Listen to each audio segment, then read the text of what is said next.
नीति आयोग की बैठक बीच में छोड़कर ममता बनर्जी निकल गईं। बैठक में ममता बनर्जी ने भेदभाव का आरोप लगाया है। पश्चिम बंगाल की सीएम ममता बनर्जी ने कहा, मुझे बोलने का मौका नहीं दिया गया, 5 मिनट में मेरा माइक बंद कर दिया गया। ये उन्होंने मीडिया के सामने बात कही है।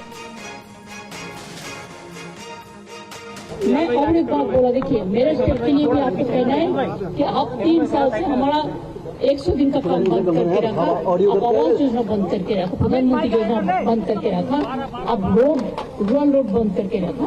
ऐसे कोई गवर्नमेंट नहीं चलते हैं। आपको डिस्क्रिमिनेट नहीं करना चाहिए। If you discriminate between your party and other party, how the country will run?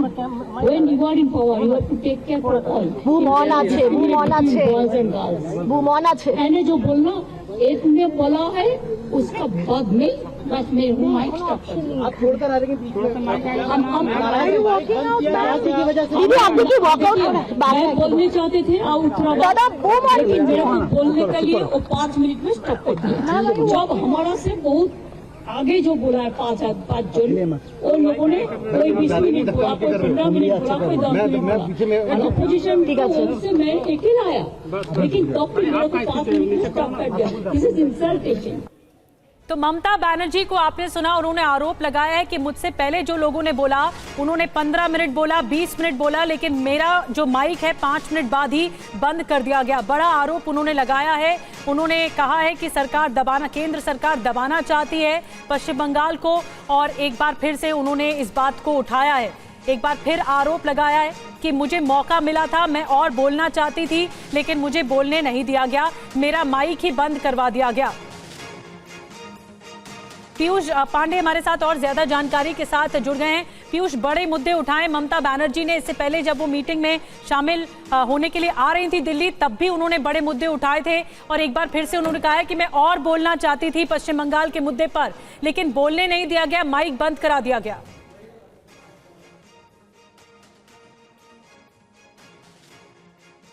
बिल्कुल निधि, देखिए उन्होंने मीटिंग बीच में छोड़ करके बाहर निकली और उन्होंने साफ बताया मीडिया को कि जब वो बोलने का शुरू किया उन्होंने, तो उन्हें महज 5 मिनट बोलने दिया गया और अचानक उनका माइक बंद हो गया।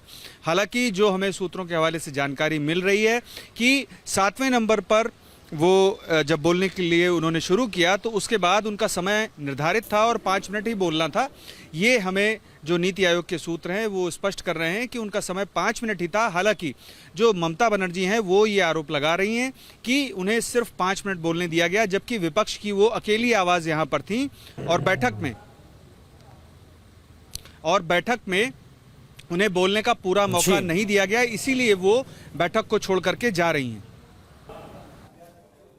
जी पीयूष, अब आगे क्या होगा, क्योंकि नीति आयोग की बैठक शाम 4:30 बजे तक चलनी है। ऐसे में अब आगे का सवाल क्या है, कौन अब बोलेगा और इसको लेकर क्या एड्रेस किया जाएगा ममता बनर्जी की शिकायतों को? ठीक है पीयूष, आप बने रहिए, आपका रुख दोबारा से करेंगे और जानने की कोशिश करेंगे इस बैठक में क्या क्या कुछ हुआ है। बड़ी खबर आ रही है, उसका रुख कर लेते हैं। ममता के आरोपों पर सरकार के हवाले से ये सूत्रों का दावा है माइक बंद करने का। ममता का आरोप सही नहीं है। घड़ी बता रही थी कि उनके बोलने का वक्त खत्म हो गया है। वक्त खत्म बताने वाली घंटी भी नहीं बजी थी। नियम के मुताबिक उनका नंबर लंच के बाद आना था, लेकिन बंगाल सरकार की तरफ से आधिकारिक अनुरोध पर 7वें नंबर पर उन्हें बोलने का मौका दिया गया। ममता बनर्जी के जल्दी लौटने का दिया गया था हवाला, इसलिए उनकी टाइमिंग में चेंजेस किए गए थे। और जो आरोप पश्चिम बंगाल की मुख्यमंत्री ममता बनर्जी के द्वारा लगाया जा रहा है उसमें सत्यता नहीं है। सरकार ने यह सफाई अपनी तरफ से उनके आरोपों पर पेश की है और यह कहा है कि लंच के बाद उन्हें बोलने का वक्त दिया गया था, लेकिन उनके आधिकारिक अनुरोध पर 7वें नंबर पर उन्हें बोलने का मौका दिया गया।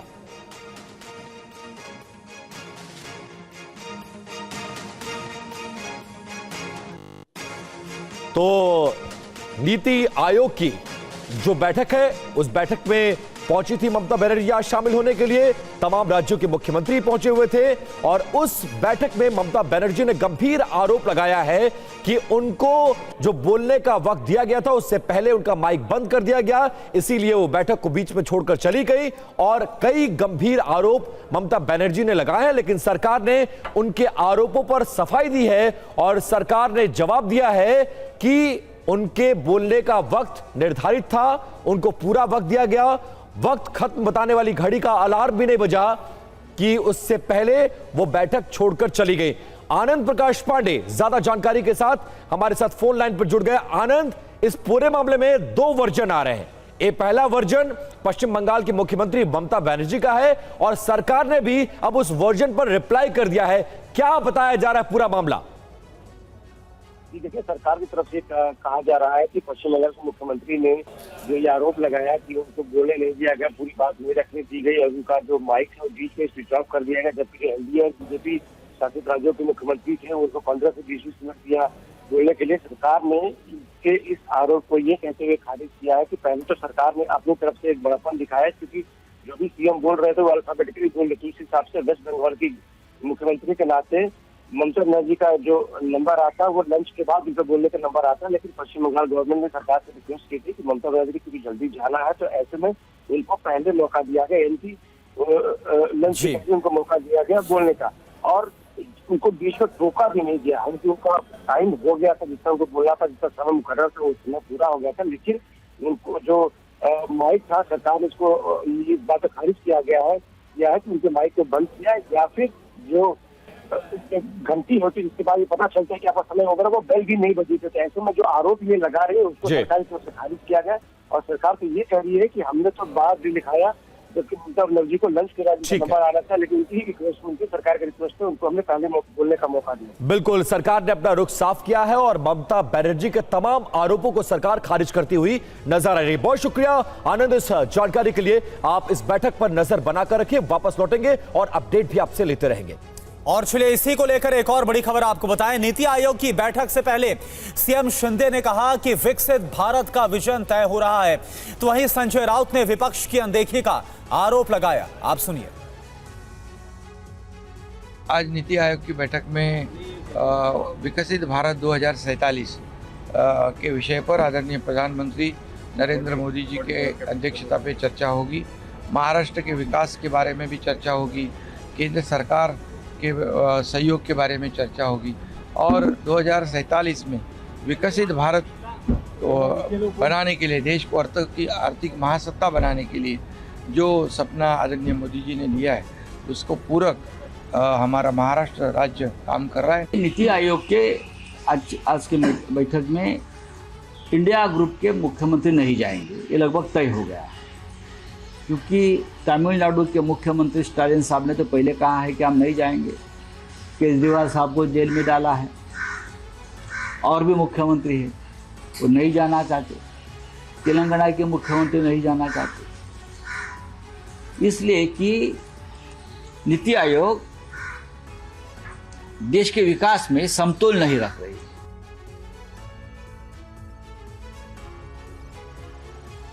और नीति आयोग की बैठक में शिरकत करने के लिए मध्य प्रदेश के मुख्यमंत्री मोहन यादव भी पहुंचे। उन्होंने बैठक से पहले कहा कि प्रधानमंत्री मोदी पूरे देश पर ध्यान दे रहे हैं, तो विपक्ष ने सरकार के दावों को खारिज कर दिया। यशस्वी प्रधानमंत्री के नेतृत्व में जिस प्रकार से पूरे देश पे ध्यान दिया जा रहा, दुनिया में भारत की इज्जत बढ़ी है, मध्य प्रदेश भी कदम से कदम मिला करके बढ़ना चाहता है। इसी कारण से मैं स्वयं भी मध्य प्रदेश की ओर से आज इस बैठक में शामिल हो रहा हूँ और हमारे कई सारे अलग अलग प्रकार के नवाचार भी है, कई काम हमारी सरकार ने किए भी है, कई करने की संभावना भी है। उम्मीद करते हैं कि माननीय प्रधानमंत्री के नेतृत्व में सभी कामों में सफलतापूर्वक आगे बढ़ेंगे। देश की आर्थिक नीति जब आप बना रहे हैं तो आर्थिक नीति में सभी स्टेट का, सभी पॉलिटिकल पार्टीज का, सभी लोगों का लोकतंत्र में एक आवाज़ बनता है। जो तानाशाही तरीके से भारतीय जनता पार्टी और मोदी जी की सरकार ये नीति आयोग को चला रहे हैं, जो प्रकार से जीएसटी काउंसिल को चला रहे हैं, जिस प्रकार से देश की आर्थिक नीति निश्चित कर रहे हैं, मैं समझ रहा हूँ उसको कोई समर्थन नहीं कर सकता है। उसके प्रोटेस्ट के लिए विपक्ष की ओर से, इंडिया अलायंस की ओर से उसका बॉयकॉट का ऐलान कर दिया गया और ये बहुत ही उचित है। और खबर बिहार से, क्या राजनीति में आएंगे सीएम नीतीश कुमार के बेटे निशांत कुमार? इस सवाल पर पटना से लेकर दिल्ली तक खूब चर्चा होती रहती है। अब इस सवाल का जवाब खुद निशांत कुमार ने दिया है। क्या कुछ कहा है आपको दिखाते हैं। सीएम नीतीश कुमार के बेटे निशांत कुमार को लेकर कई तरह की अटकलें लग रही थी। सवाल उठ रहा था कि वो सियासत में कदम रखेंगे या नहीं। इस सवाल का जवाब अब खुद सीएम नीतीश कुमार के बेटे निशांत ने ही दिया है। ये भी मैं आध्यात्मिक दृष्टिकोण से आया हूँ। जो मोबाइल पे मैं हरे रामा हरे कृष्णा सुनता हूँ, तो उसके लिए स्पीकर खरीदने आया हूँ ताकि उस पर और अच्छा से सुन सकूँ। कहा जा रहा था कि निशांत जी आएंगे राजनीति। अरे चलो आध्यात्मिक पद पे चल रहा हूँ। निशांत कुमार कल पटना में खरीदारी करने के लिए निकले थे। उसी दौरान पत्रकारों ने उनसे सवाल किया कि क्या आप राजनीति में आएंगे। इस पर उन्होंने कहा कि ऐसी कोई बात नहीं है, वो अध्यात्म में विश्वास करते हैं और उसी के लिए कुछ खरीदारी करने आए थे। कहा जा रहा था कि निशांत जी आएंगे राजनीति। अरे चलो आध्यात्मिक पद पे चल रहा हूँ। मार्केट से उन्होंने हरे राम हरे कृष्णा सुनने के लिए स्पीकर खरीदा और राजनीति में एंट्री के सवाल पर विराम लगा दिया। उन्होंने राजनीति की जगह अध्यात्म में रुचि दिखाई। और आगे बढ़ते हैं खबर जम्मू कश्मीर से। जम्मू कश्मीर के कुपवाड़ा में सुरक्षा बलों ने बड़ी साजिश को नाकाम कर दिया है। कैसे फेल हुआ पाकिस्तानी बैट का प्लान, आप देखिए इस रिपोर्ट के जरिए। एक बार फिर पाकिस्तान की हिमाकत, सेना ने दिया मुंह तोड़ जवाब। एलओसी पर पाकिस्तानी बैट की बड़ी साजिश हुई नाकाम। कुपवाड़ा में पाकिस्तान की तरफ से हुई घुसपैठ के खिलाफ सेना की बड़ी कार्रवाई। एलओसी पर हुई इस मुठभेड़ में एक पाकिस्तानी घुसपैठिए को सेना के जाबाज जवानों ने ढेर कर दिया। देश के दुश्मन को बॉर्डर पर ही मार गिराया गया। इस एनकाउंटर में सेना का एक जवान भी शहीद हुआ, तो इस मुठभेड़ में घायल हुए 4 जवानों का इलाज हॉस्पिटल में जारी है। सुरक्षा बलों ने फिलहाल पूरे इलाके को घेरा हुआ है। बाकी आतंकियों की तलाश में सर्च अभियान जारी है। कुपवाड़ा के माछल सेक्टर में हुई घुसपैठ की हिमाकत पाकिस्तानी बैट यानी बॉर्डर एक्शन टीम ने की है। बैट में सेना के जवान और आतंकियों की संयुक्त टीम शामिल है। इसे पाकिस्तान की बदनाम खुफिया एजेंसी ISI से इनपुट और टास्क मिलता है। तो उधर जम्मू कश्मीर पुलिस ने डोडा में घूम रहे 3 आतंकियों के स्केच जारी किए हैं। तीनों आतंकी हाल में हुए हमलों में शामिल थे। जम्मू कश्मीर पुलिस ने इन आतंकियों की जानकारी देने पर 5 लाख का इनाम भी रखा है। इसके लिए पुलिस अफसरों के फोन नंबर भी जारी किए गए हैं। और उत्तराखंड के उत्तरकाशी में भागीरथी नदी उफान पर है। इलाके के सयूरना गांव में लोग जान जोखिम में डालकर नदी पार कर रहे हैं। लोग प्रशासन से मदद की गुहार लगा रहे हैं। तस्वीरें उत्तरकाशी से सामने आई है, जहां लोग जान जोखिम में डालकर उफनती भागीरथी नदी को पार करते दिख रहे हैं। स्यूणा गांव उत्तरकाशी जिला मुख्यालय से सिर्फ 4 किलोमीटर दूर है। इस गांव में 35 से ज्यादा परिवार रहते हैं। गांव के लोग पिछले कई सालों से गांव को झूला पुल या सड़क से जोड़ने की मांग कर रहे हैं, लेकिन उनकी मांग आज तक पूरी नहीं हो पाई है। सिस्टम की उपेक्षा के चलते ना तो पुल बन पाया है और ना ही सड़क। ग्रामीणों के मुताबिक वो खुद ही हर साल नदी पर लकड़ी की पुलिया बनाते हैं, जो नदी में पानी बढ़ने से बह जाती है। उनका आरोप है कि उनकी सुनवाई कोई नहीं कर रहा है। रोजाना की जरूरतों के लिए उन्हें आवाजाही में परेशानी उठानी पड़ रही है। पुल बना दो, हम मेहनत करते हो भाई ज्यादा। ऐसा क्या है मेहनत करके? हमारी कोई सुनाई नहीं करता। बोल दे कि तुम्हें पुल देंगे, रोड देंगे, कुछ नहीं दे रहे हमें। क्या बनना चाहिए? अगले पुल बनना चाहिए, सड़क बननी चाहिए। हमें यहाँ के लिए झूला पुल चाहिए, पहले झूला पुल बनना चाहिए, तुरंत चाहिए हमें झूला पुल। हमारे लिए बहुत दिक्कत हो रही है। देखो भैया, सिलेंडर भर के ले जाना, खाली ले जाना, हम तो अकेले ले रहे इधर। और वहीं गंगोत्री धाम में भागीरथी नदी का जलस्तर बढ़ने से श्रद्धालुओं की परेशानी बढ़ती जा रही है। स्नान घाट जलमग्न हो गए हैं और दुकानों के पास भी पानी पहुंच चुका है।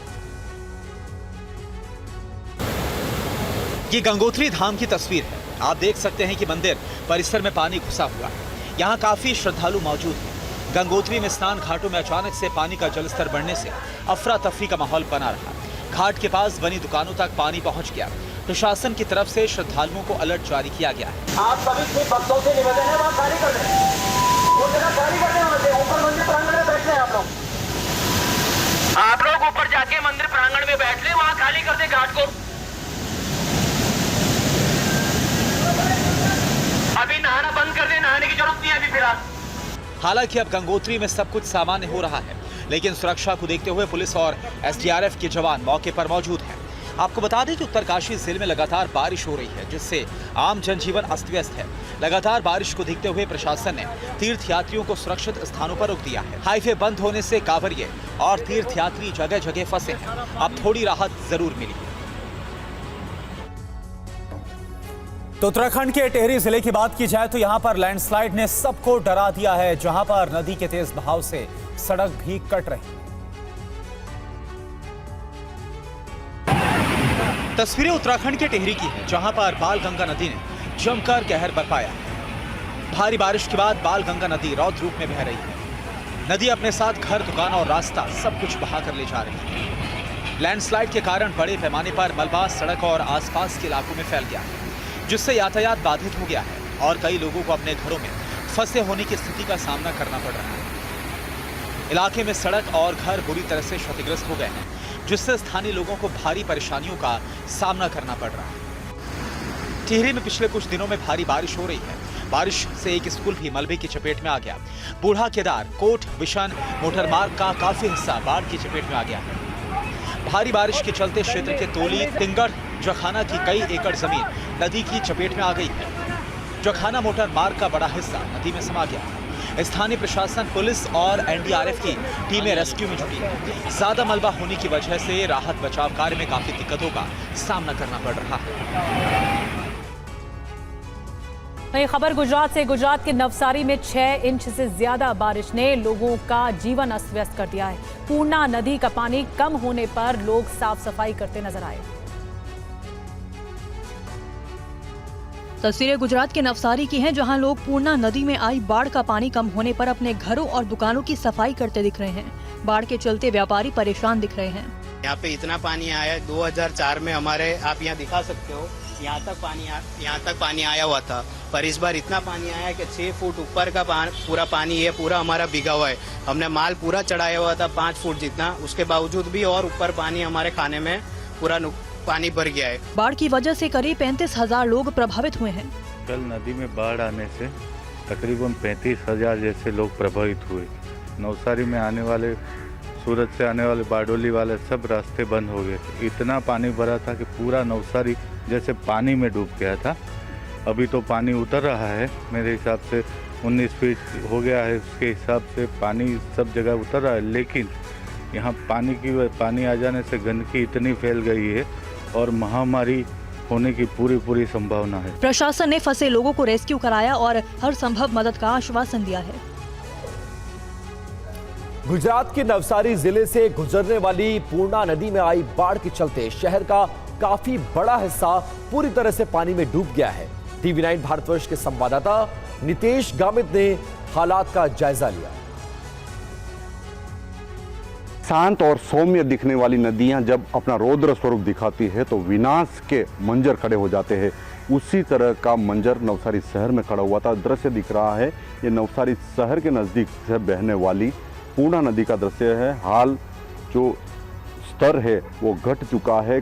कल जो पूर्णा नदी जो है वो 30 फुट से ऊपर चली गई थी। इस वजह से नवसारी शहर का 35% जो इलाका है वो पानी में डूब गया था। नवसारी शहर में जहां देखो वहां पानी ही पानी के मंजर खड़े हुए थे। नवसारी शहर के आने जाने के सब रास्ते बंद हो गए थे और नवसारी शहर के 35,000 से ज़्यादा लोग बाढ़ से प्रभावित हुए थे। खासतौर पर नवसारी शहर में आने जाने के सब रास्ते बंद होने की वजह से नवसारी शहर जाने थम गया था। कल जो हालात बने हुए थे उस वजह से नवसारी शहर में बाढ़ के मंजर बने थे। बाढ़ चले जाने के बाद जो हालात खड़े हुए हैं, लोग अपने घर में जो नुकसान हुआ है उसका भरपाई तंत्र जल्द से करवा दे, उस तरह की उम्मीद रखकर बैठे हुए हैं। इधर गुजरात की बात की जाए तो गुजरात के वडोदरा में लगातार कई दिनों से भारी बारिश का दौर जारी है। बाढ़ के पानी में मगरमच्छ को देखकर अब लोग सहम गए। आप देखिए कहां का ये पूरा मामला है। गुजरात की वडोदरा में भारी बारिश के चलते बाढ़ जैसे हालात बने हुए हैं। शहर में कई जगहों पर 3 फीट से ज्यादा पानी भरा है। इस बीच लोग दहशत से तब भर गए जब रिहायशी इलाके में भरे बाढ़ के पानी में विशालकाय मगरमच्छ तैरता दिखा। प्रशासन ने पहले ही विश्वामित्री नदी में बने हालात की वजह से शहर में मगरमच्छों के घुसने की आशंका जताई थी। प्रशासन लोगों से नदी के पास न जाने की अपील कर रहा है। वहीं बाढ़ के पानी में कई झोपड़ियां पूरी तरह से डूबी नजर आ रही हैं। तस्वीरों में देखा जा सकता है कि कई फीट ऊंची झोपड़ियां पानी में डूबी हैं। सिर्फ उनका ऊपरी हिस्सा ही नजर आ रहा है। वडोदरा में ये हालात कई दिन से जारी भारी बारिश के बाद बने हैं। रिहायशी इलाके और रास्ते सब पानी में डूबे हैं। सोसाइटी, सड़क सब दरिया में तब्दील नजर आ रहे हैं। वडोदरा नगर निगम ने कई आश्रय स्थल बनाए हैं। बाढ़ में फंसे लोगों को रेस्क्यू कर एनडीआरएफ और एसडीआरएफ कर्मी इन्हीं आश्रय स्थलों में पहुंचा रहे हैं। पानी भरने की वजह से कई गांवों का संपर्क टूट गया है। हालात को देखते हुए प्रशासन ने वडोदरा में स्कूल कॉलेज को बंद रखने का आदेश जारी किया है।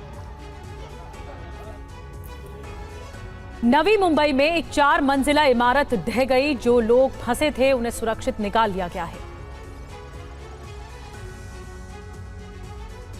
ये तस्वीरें नवी मुंबई के बेलापुर की है, जहां आज सुबह एक 4 मंजिला इमारत ताश के पत्तों की तरह ढह गई।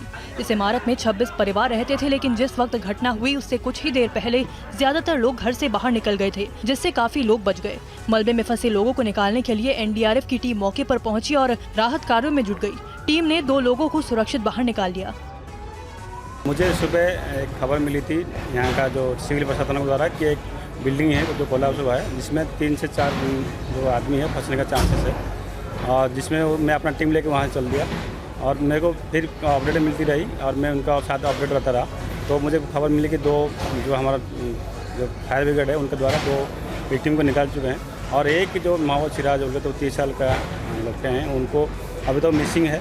बताया जा रहा है कि ये इमारत अनाधिकृत है और इसका निर्माण नियम के विरुद्ध किया गया। इमारत को बनाने में घटिया सामग्री का इस्तेमाल किया गया था। इस इमारत को खाली कराने के लिए नवी मुंबई कॉर्पोरेशन की तरफ से कई बार नोटिस भी दिया गया था। और इधर महाराष्ट्र और गुजरात के बाद छत्तीसगढ़ के भी कई इलाकों में बाढ़ और बारिश ने कोहराम मचा रखा है। बाढ़ में लोगों का सब कुछ तबाह हो गया है।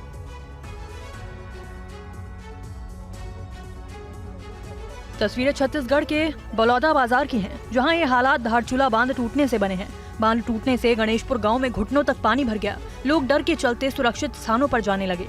मतलब वार्ड 4, 5, 6, 7, 8 है ना, उसमें बहुत मकान डूबा हुआ है। इधर आगे बस्ती भी और इधर पीछे बस्ती भी, सब उसमें हम लोग भी शामिल है और यहाँ बहुत तकलीफ हुआ है। सर बहुत परेशानियों का सामना करना पड़ रहा है। जैसे कि आप स्थिति पे अवगत है, देख पा रहे हैं पिछले साइड में पूरा मकान टूटा हुआ है। पानी जल स्तर काफी भरा हुआ है। वार्ड नंबर 5 से लेकर 6, 7, 8 के आसपास के लोग पूरा अपने सामानों को छोड़कर अपने प्राण को बचाते हुए रेस्क्यू टीम की सहायता से आगे विश्रामपुर गांव में वहां पर शरण लिए। एनडीआरएफ और एसडीआरएफ ने 3 लोगों को रेस्क्यू कर सुरक्षित स्थानों पर पहुंचाया।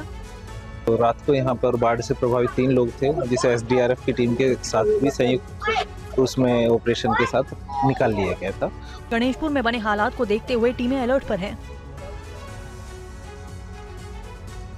तो यूपी के लखीमपुर खीरी में शारदा नदी उफान पर है। कटान से 66 घर नदी में समा चुके हैं। जिले में 100 से ज्यादा घर इसकी चपेट में आए हुए।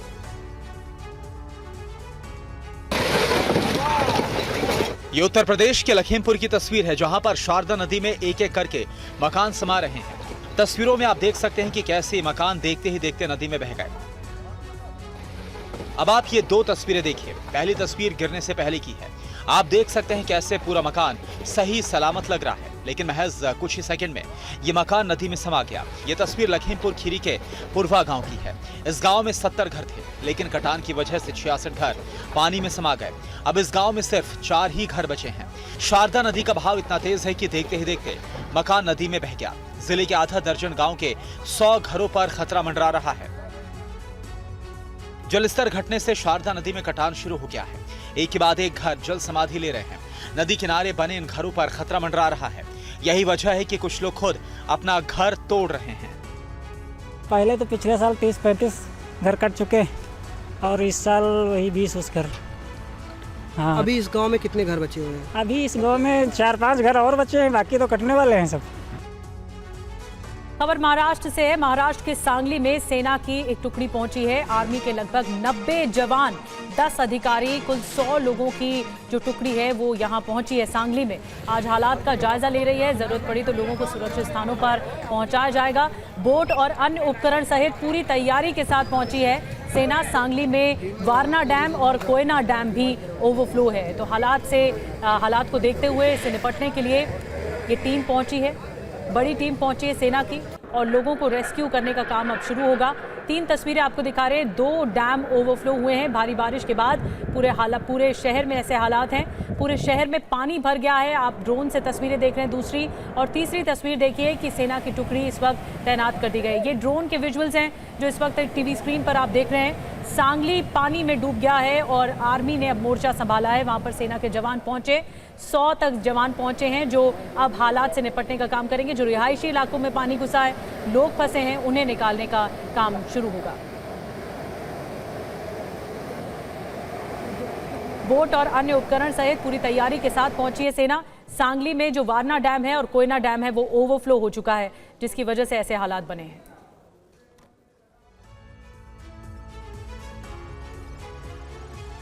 आगे बढ़ते हैं। फिलीपींस में कुदरत ने बड़े पैमाने पर तबाही मचाई है। आसमान से बरसती आफत से मनीला के इलाकों में जल प्रलय जैसे हालात हैं। देखिए मनीला में आए तूफान और बाढ़ पर यह लेटेस्ट अपडेट। कुदरत की मार, सैलाब का प्रहार, घरों में घुसा पानी, कमरों में सैलाब, बेडरूम में पानी ही पानी। तस्वीरें फिलीपींस की हैं। तूफानी स्पीड से बेकाबू सैलाब फिलीपींस की राजधानी मनीला में तबाही मचाता चला गया। नदी किनारे के गांव बस्ती डूब गए। सड़कों पर सैलाब ने कब्जा कर लिया। गलियां उफनते नालों में तब्दील हो गई। तूफान के बाद बारिश और फिर बाढ़। मनीला में हर तरफ मुश्किलों का सैलाब आया हुआ है। बारिश और सैलाब से मनीला शहर में चीख पुकार मची है। बुनियादी ढांचे को भारी नुकसान हुआ है। मनीला के रिहायशी इलाकों में बाढ़ बारिश के बाद जिंदगी पर ब्रेक लग गया है। हर तरफ बर्बादी के निशान है। बिजली सप्लाई ठप पड़ी है। कई सड़कों को बाढ़ ने तहस नहस कर दिया है। सड़क संपर्क पूरी तरह से ब्लॉक है। स्थानीय प्रशासन को बाढ़ पीड़ितों तक राहत पहुंचाने में मुश्किलों का सामना करना पड़ रहा है। सैलाब ने पिछले सारे रिकॉर्ड्स को तोड़ दिया है। नदियों में वाटर फ्लो खतरे के निशान से ऊपर है। कई नदियों के तटबंध भी टूट गए हैं।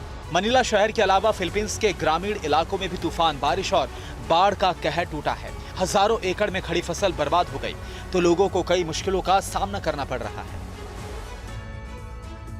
और वहीं अगर चीन की बात की जाए तो बाढ़ बारिश के बाद अब चीन में गैमी तूफान ने जमकर तबाही मचाई है। हर तरफ बर्बादी की तस्वीरें नजर आ रही हैं। तूफान और बारिश का प्रहार, सड़कों पर 5 फीट तक पानी, गलियों में बहती नदियां, हर तरफ तबाही का मंजर।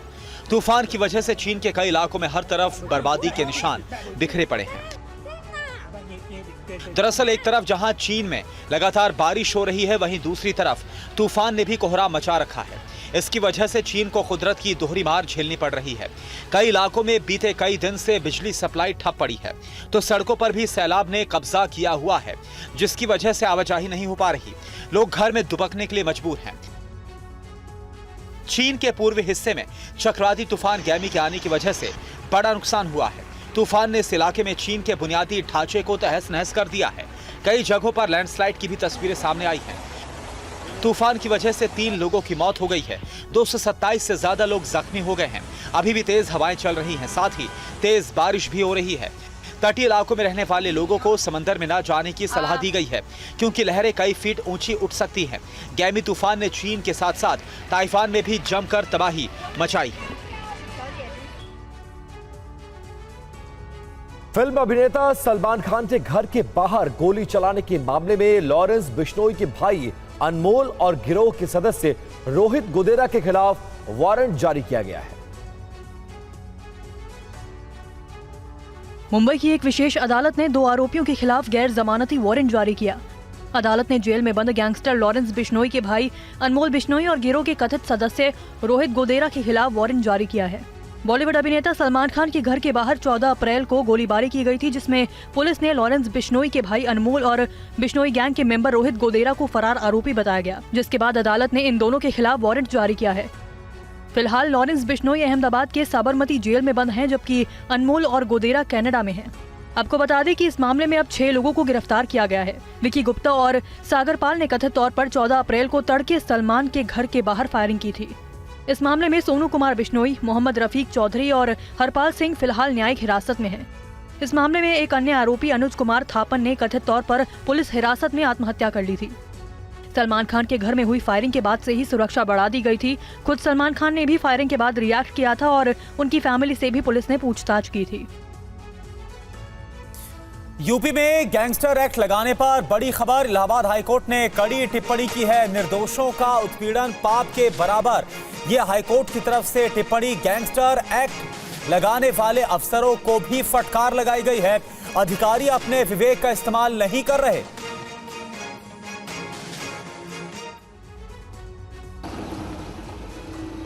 गैंगस्टर एक्ट पर इलाहाबाद हाईकोर्ट ने सख्त टिप्पणी की है। अदालत ने गैंगस्टर एक्ट से जुड़ी कई याचिकाओं पर सुनवाई करते हुए यूपी के अधिकारियों को जमकर फटकार लगाई।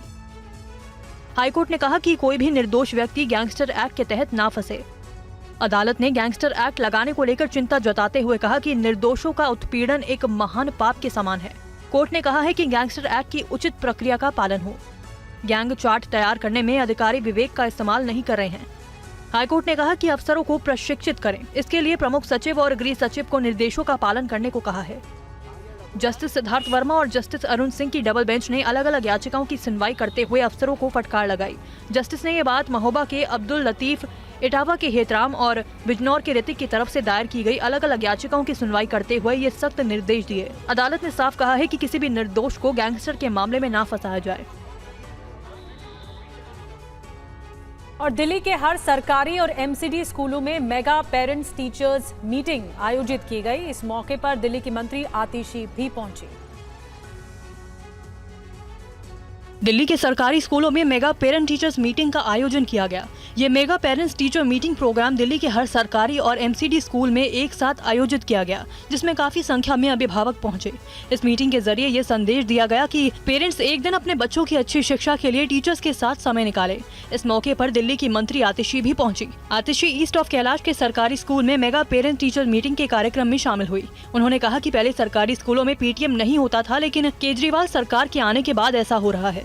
एक समय ऐसा था कि पेरेंट टीचर मीटिंग सिर्फ प्राइवेट स्कूल्स में होती थी, अब सरकारी स्कूलों में भी होनी शुरू हुई है, एमसीडी स्कूलों में भी होनी शुरू हुई है। जितनी माता पिता की भागीदारी रहेगी स्कूल में, जितना पेरेंट्स को अपने बच्चों की पढ़ाई लिखाई के बारे में पता चलेगा, उतनी अच्छी शिक्षा स्कूल भी बच्चों को दे पाएगा। हमारी ये कोशिश है कि दिल्ली सरकार जितना बेहतर कर पाए, एमसीडी जितना बेहतर कर पाए, उतना हम अपने बच्चों को एक बेहतर फ्यूचर दे पाएंगे।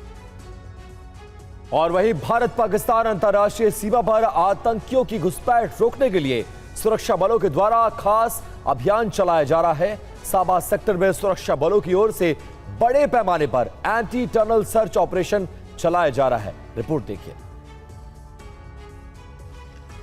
स्पेशल ऑपरेशन ग्रुप के जवान चप्पे चप्पे को खंगाल रहे हैं। इनका मकसद है कि अगर आतंकी की ओर से इस इलाके में कोई टनल खोदी गई हो तो उसे नेस्तनाबूद किया जा सके। डोडा, राजौरी, सांबा, कठुआ जिले में ये सर्च ऑपरेशन लगातार चल रहा है। इस ऑपरेशन में जम्मू कश्मीर पुलिस के स्पेशल ग्रुप के जवानों के साथ ऑफिसर भी जुटे हुए हैं। जम्मू कश्मीर पुलिस के जवानों की तादाद आप साफ तौर पे देखिए कि कितनी तादाद में पुलिस के जवान जो है वो लगातार इलाके को यहाँ पर सैनिटाइज करते हुए नज़र आ रहे हैं। लगातार जितने भी यहाँ पर घने जंगल हैं, आसपास में जितने भी जो डोक हैं, उनको भी यहाँ पर लगातार सर्च कर रहे हैं। ये देख रहे हैं कि कहीं यहाँ पर कोई टनल तो नहीं है। खुफिया सूत्रों के मुताबिक राजौरी, पुंछ, कठुआ, डोडा और रियासी में 40 से 50 आतंकी सक्रिय हैं। आशंका जताई जा रही है कि वे सुरंगों या गुफाओं में छिपे हो सकते हैं और इसलिए ये सर्च ऑपरेशन चला जा रहा है। कुपवाड़ा में मारे गए आतंकी पर बड़ा अपडेट आपको बता दें। आतंकी के पास मिली है चाइनीज टाइप राइफल।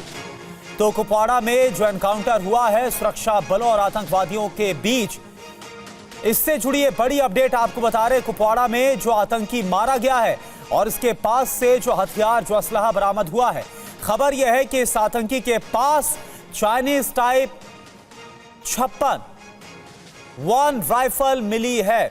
तो ये बड़ी खबर है और आपको लगातार जिस तरह से ऑपरेशन को चलाया गया वो तस्वीरें भी हम आपको दिखा रहे हैं। तो कुपवाड़ा में जहां पर आतंकवादियों के होने की खबर मिली और उसके बाद इस ऑपरेशन को चलाया गया। ये देखिए, ये वही चाइनीज टाइप 56 राइफल है जो कि बरामद की गई। एक राइफल है जो बरामद की गई और इसके साथ साथ जो कारतूस है वो भी बरामद किया गया है। ये एक्सक्लूसिव तस्वीर इस वक्त हम आपको दिखा रहे हैं जम्मू कश्मीर के कुपवाड़ा में, जहां पर आतंकवादियों के छिपे होने की खबर सामने आई और इसके बाद इस ऑपरेशन में ये कामयाबी मिली है। एक आतंकी ढेर किया गया और साथ ही उसके पास आसपास से जो बरामद हुआ वो आपको दिखा रहे हैं। और इरफान कुरैशी हमारे साथ जुड़े हुए हैं पूरी जानकारी के साथ।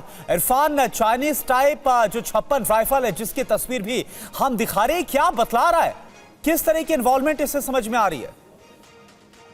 देखिए, बिल्कुल साफ तौर पर जिस तरह आपने बताया और हम TV9 बात पर इस पर एक्सक्लूसिव दिखा रहे हैं, जो रिकवरीज हुई हैं dagger along with Chinese type 56-1 assault rifle बरामद हुई है। जो बैट टीम के साथ पाकिस्तानी नेशनल थे, वो आतंकी भी हो सकते हैं, बैट टीम के मेंबर भी हो सकते हैं, इसकी अभी कोई जानकारी नहीं साझा की गई है। लेकिन एक पाकिस्तानी नेशनल मार गिराया गया है इस ऑपरेशन में। क्योंकि मैं आपको बता दूं, ये जो कामकड़ी का इलाका है मचिल सेक्टर में कुपवाड़ा जिले में है, वहां पर पहले ही सर्च ऑपरेशन सेना का चल रहा था, क्योंकि लगातार सरहद उस पार से घुसपैठ करने के प्रयास दिख रहे हैं। जिस तरह का जम्मू रीजन में माहौल बना है और पाकिस्तानी घुसपैठी लगातार वहां पर अटैक करने का प्रयास करते हैं, उसके चलते सरहदी इलाके LOC की बात करें या IB की बात करें, वो पहले ही हाई अलर्ट पर है।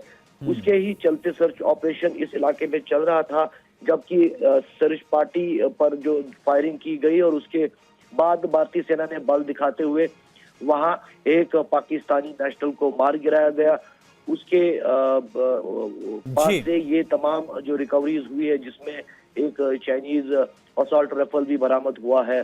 सेना ने फिलहाल पुष्टि की है कि इस पूरे ऑपरेशन में अभी तक 5 जवान जो है वो घायल हुए थे। एक गंभीर रूप से घायल हुआ था, जो कि फिर अस्पताल पहुंचकर वहां जो है अपनी जान गंवा बैठे हैं। 4 जो सेना के जी बिल्कुल इरफान, तो खबर यह भी कि सेना पर बड़े हमले की साजिश इन आतंकवादियों की तरफ से थी और इससे पहले रिकवरी और एक आतंकवादी को ढेर किया गया कुपवाड़ा में। बहुत बहुत शुक्रिया आपका इरफान इस पूरी जानकारी के लिए। आगे बढ़ते हैं, यूपी के मुजफ्फरनगर पहुंची ATS की यूनिट। लखनऊ से बुलाई गई ATS की यूनिट, कांवड़ यात्रा में तैनात किए गए ATS कमांडोज किसी भी आतंकी घटना से निपटने की तैयारी के लिए इनकी तैनाती हुई है। तो लखनऊ से बुलाई गई है ATS की यूनिट और मोर्चा संभाल लिया है। ATS यूनिट ने कांवड़ यात्रा में तैनात की गई है एंटी टेररिस्ट स्क्वाड की यूनिट, और इसीलिए ये महत्वपूर्ण कदम उठाया जा रहा है ताकि हालात बिगड़े नहीं और कोई भी आतंकी घटना से निपटने के लिए ये बड़ी तैयारी यूपी सरकार की तरफ से की गई है। और खास करके मुजफ्फरनगर में बड़ी तैयारी है, ATS की यूनिट पहुंच चुकी है। तस्वीरें आपको दिखा रहे हैं।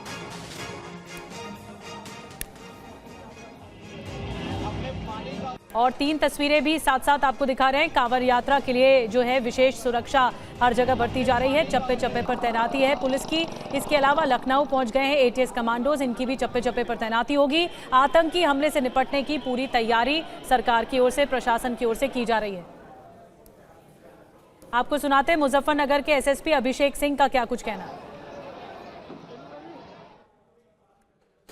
कांवड़ यात्रा चल रही है, इसके संबंध में हमने फुल सिक्योरिटी का प्लान किया है। किसी भी प्रकार की आतंकवादी घटना से निपटने के लिए ATS हेडक्वार्टर से ATS की स्क्वाड कमांडो टीम को डिप्लॉय करने का अनुरोध किया गया था। उसी के चलते कल ये टीम यहाँ पर पहुंची है। आज शिव चौक जो हमारा मेन फोकल पॉइंट है, जहां से दिल्ली, हरियाणा, राजस्थान, पश्चिमी उत्तर प्रदेश और आदि जगहों से आने वाले सारे कांवड़िया इस पवित्र स्थल पर इसकी परिक्रमा करके जाते हैं। इस एरिया को हमने ATS की कमांडो टीम को हैंडओवर किया है। अभी फिलहाल वो इसका सिक्योरिटी ऑडिट कर रहे हैं और इसके बाद वो इस पूरे इलाके को कवर करके इसमें एक ऐसी फुल सिक्योरिटी देंगे, किसी प्रकार का भी यदि कोई आतंकवादी हमला होता है तो उससे हम तत्काल निपट सकें। तो ATS की जो कमांडो यूनिट है पूरे मुजफ्फरनगर में तैनात कर दी गई है, इनका डिप्लॉयमेंट हुआ है। प्रीति श्रीवास्तव और ज्यादा जानकारी के साथ हमारे साथ जुड़ रही हैं। प्रीति, क्या कुछ इनपुट मिला है इस खबर से जुड़ा हुआ? बिल्कुल, मैं आपको बता दूं कि जिस तरीके से कांवड़ यात्रा चल रही है उसको लेकर विशेष ध्यान दिया जा रहा है कि किसी भी तरीके की जो धार्मिक यात्रा जब होती है तो उससे आतंकी जो खतरा है वो लगातार बना रहता है।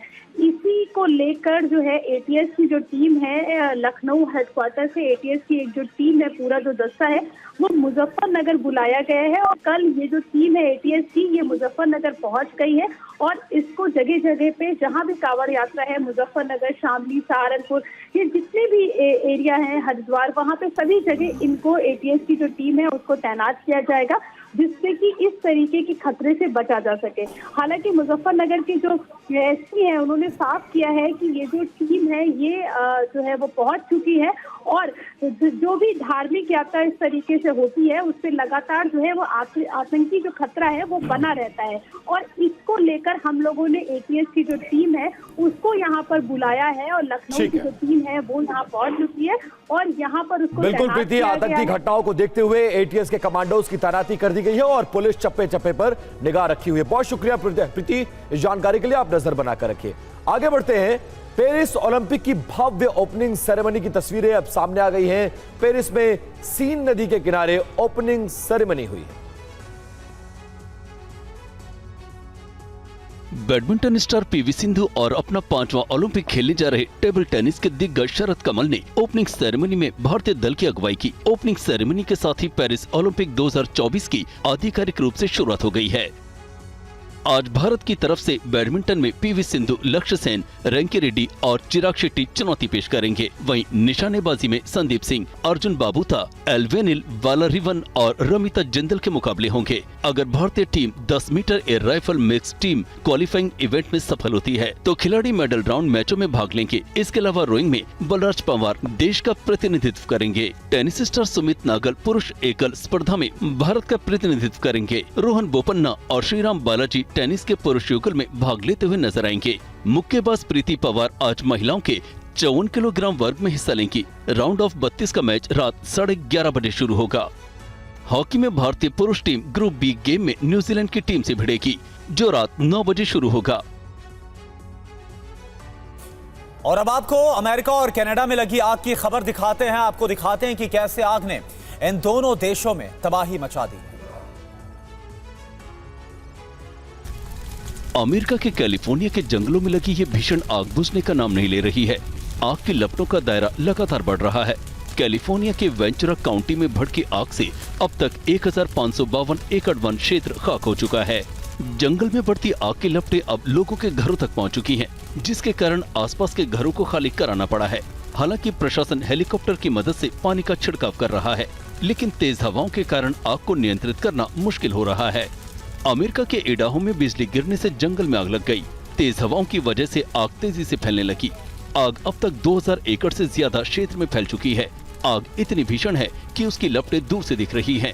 आग की वजह से हाईवे पर काला धुआं छा गया है। इडाहो में आग से जलने वाली इमारतों की सही संख्या का पता नहीं चल पाया है। आग ने कनाडा के जैस्पर शहर में भी भारी तबाही मचाई है। आग की वजह से आधा जैस्पर शहर जलकर नष्ट हो गया है। फायर ब्रिगेड की टीम आग बुझाने में जुटी है। फायर फाइटर्स ज्यादा से ज्यादा इमारतों को बचाने की कोशिश कर रहे हैं।